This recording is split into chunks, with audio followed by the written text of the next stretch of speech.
morning guys, Teacher A here and welcome to Gurong Pinoy sa Amerika. So for today, ang lesson natin ay tungkol sa angle of elevation and angle of depression.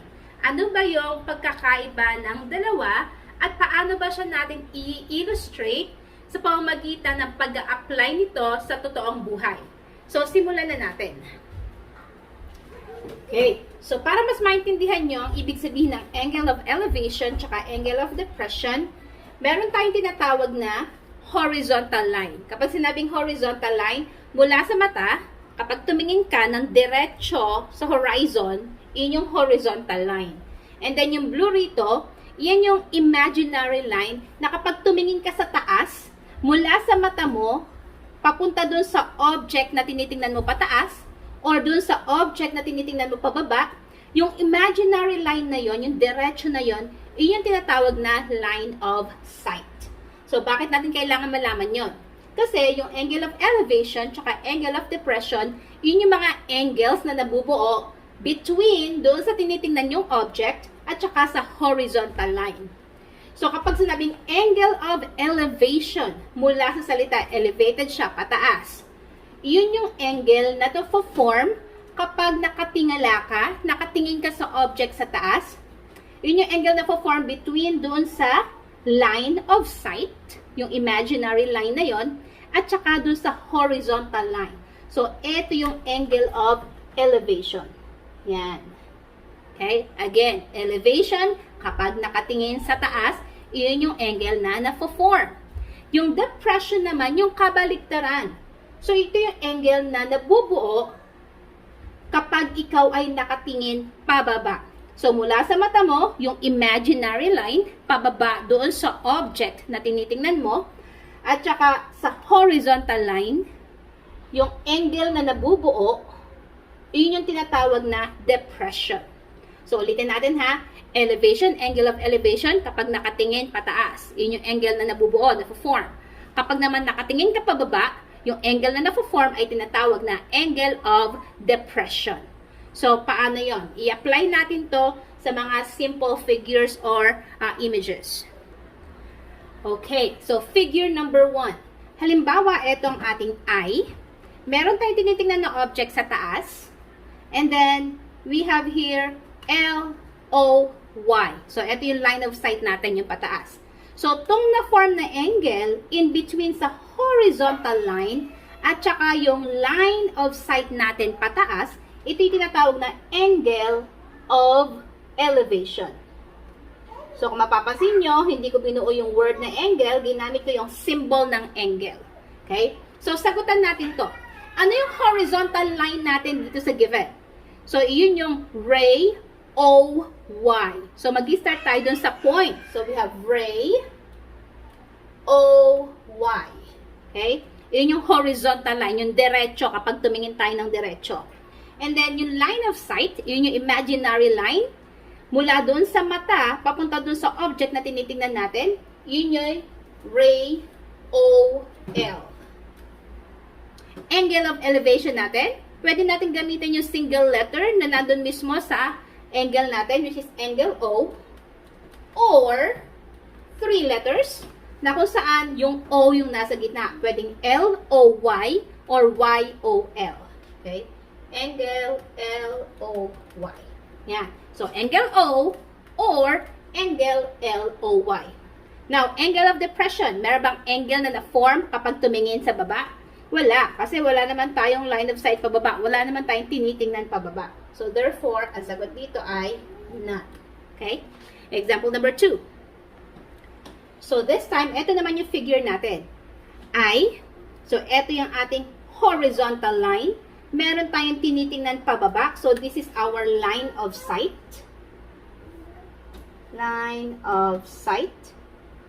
And then, itong nasa gitna, yung na-form na angle, yun yung ating angle of depression. Kasi pababa siya. Pababa yung tingin natin. So, yung na-form na angle pababa ay ang angle of depression. So, sagutan natin itong nandito. Ano yung horizontal line natin?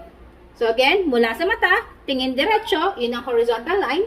So, here, yun yung ray HJ. So, HJ. Ang ingay ng baby ko. Next, ang line of sight natin. So, since tumingin tayo pababa, so therefore, yung line mula sa mata, papunta sa object, yun yung line of sight natin, siya ay ray HI. Now, angle of elevation. Meron ba tayong angle of elevation? Wala. Kasi wala naman tayong line of sight pataas. So, none.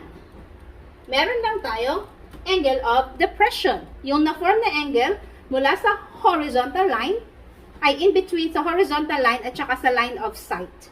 So, that is angle H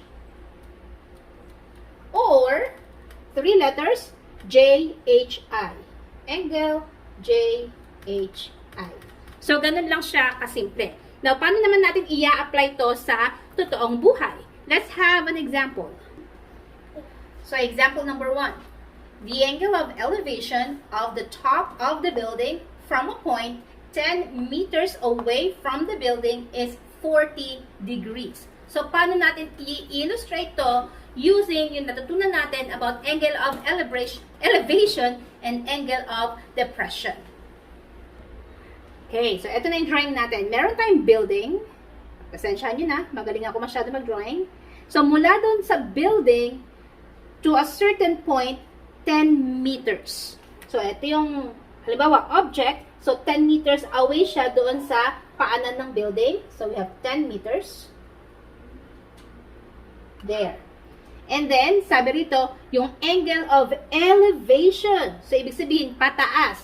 Mula dito sa horizontal line, papunta doon sa taas, sa top ng building ay 40 degrees. So, therefore, pasensya na, commercial, ang ingay na anak ko. So, this is 40 degrees. Yan. So, ito yung representation niya. Okay? Last example. So, second example, the angle of ano ba yan? Again, the angle of depression of a boy from a point on a lighthouse 35.5 meters above the surface of the water is 10 degrees. So, paano natin i-drawing to? Paano natin i-illustrate? Okay. So, pagpasensya nyo na wala itong maganda kong drawing. So, meron tayong lighthouse na kung saan nandun yung boy. So, sabi dito, yung point above the surface of the water, doon sa lighthouse, which means yung height mismo ng lighthouse, doon sa, ng boy na nasa lighthouse, I mean, ay 35.5 meters. So, we have 35.5 meters.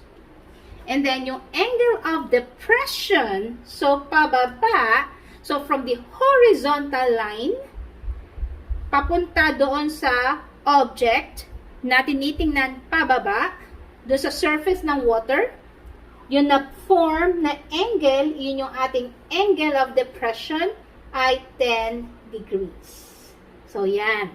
So, again, yung ating angle of depression na na-form mula sa ating horizontal line at doon sa object sa baba is 10 degrees. And then, yung height ng boy na nasa lighthouse doon sa ibabaw ng surface ng tubig ay 35.5 meters. So, ganun lang siya kasimple. So, kung natuto kayo sa ating lesson today, kindly give me a like para i-share to ni YouTube sa iba. And that's it. See you on my next video. Paalam!